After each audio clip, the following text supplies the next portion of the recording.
ہیں مجھے حکم ہے صرف ایک سوال کا جواب آپ کے گوش گزار کرنے کا ارادہ ہے۔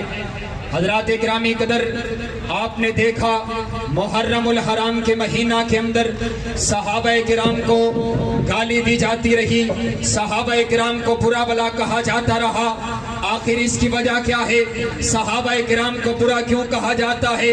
وجہ یہ ہے کہ صحابہ کرام یہ اسلام کی عمارت کے اندر وہ ستون ہیں، اگر ان ستونوں کو نکال دیا جائے عمارت باقی نہیں بچتی ہے، کیونکہ دین آپ تک پہنچا صحابہ کرام کے ذریعہ سے ہے، نماز آپ تک صحابہ کرام کے ذریعہ سے پہنچی ہے۔ اگر صحابہ نہ رہے دین باقی نہیں رہے گا، اگر صحابہ نہ رہے نماز باقی نہیں رہے گی، صحابہ نہ رہے روزہ باقی نہیں رہے گا، صحابہ نہ رہے قرآن باقی نہیں رہے گا۔ آپ کہیں گے دلیل کیا ہے؟ آئیے 2 منٹ کے اندر دلیل دے کر کے بات کو ختم کرتا ہوں۔ میرے پیارے پیغمبر علیہ الصلوۃ والسلام بدر کے میدان کا جائزہ لے رہے ہیں، آپ خیمے کے اندر ہاتھ اٹھائے ہوئے اللہ سے دعا کر رہے ہیں اور ایک ہی جملہ بار بار ادا کر رہے ہیں، اللہم ان تغلق ہذہ الاصحاب لا تعبد فی الارض۔ اے اللہ یہ 313 میرے یار، یہ 313 میرے جانثار، یہ 313 میرے وفادار، میں ان کو اکٹھا کر کے لے کر کے آ گیا ہوں، ان کی لاج رکھ لے۔ اگر یہ 313 نہ رہے تیرا دین باقی نہیں رہے گا، اگر یہ 313 نہ رہے تیری عبادت کرنے والا کوئی نہیں ہوگا۔ آئیے یہی بات میں کرنے والا ہوں، اگر صحابہ درمیان سے نکل گئے قرآن باقی نہیں بچے گا، دین باقی نہیں بچے گا۔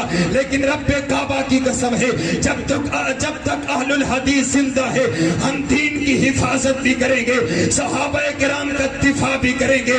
اور کسی نے کہا تھا کہ وہ ڈر گئے تھے، وہ واپس لوٹ گئے تھے صحابہ کرام کے بارے میں کہہ دینا چاہتا ہوں، حضرت علامہ شہید نے اپنی آخری تقریر میں کہا تھا کہ وہ صحابہ 313 تھے، ان کے پاس تیر تھا تو تلوار نہیں، نیزہ تھا تو ڈھال نہیں، قوت تھی تو جماعت نہیں، لیکن وہ ڈرے نہیں تھے، وہ ڈٹ گئے تھے۔ تھا تو رب پر یقین تھا، اپنے نبی پر اعتماد تھا، اپنے بچوں کو قربان کر دیا، اپنی بیویوں کو بیوہ کروا دیا، پھانسی کے پھندوں کو چوم کر کے گلے میں ڈال دیے۔ یہ میرے قائد کی آخری تقریر کے الفاظ تھے اور یہی پیغام میرا ہے۔ رب کعبہ کی قسم ہے جب تک ہمارے جسم میں جان ہے ہم اپنے نبی کے صحابہ کا دفاع کرتے رہیں گے۔ اے اللہ میں زندہ اور صدیق اکبر کی گستاخی ہو، میں زندہ اور فاروق اعظم کی گستاخی ہو، میں زندہ عثمان غنی کی گستاخی ہو، میں زندہ سیدہ عائشہ کی گستاخی ہو، ہم ایسا ہونے نہیں دیں گے۔ یارو سودا کرو، اپنی جان کو صحابہ کے کھاتے میں لگا دو۔ مجھے میری عزت صحابہ کی عزت سے زیادہ عزیز نہیں ہے، مجھے میری جان صحابہ کی عزت سے زیادہ عزیز نہیں ہے۔ ہاتھ اٹھا کر کے وعدہ کرو جب تک جسم میں جان ہے ہم صحابہ کرام کا دفاع کرتے رہیں گے۔ کہو انشاءاللہ، کہو انشاءاللہ۔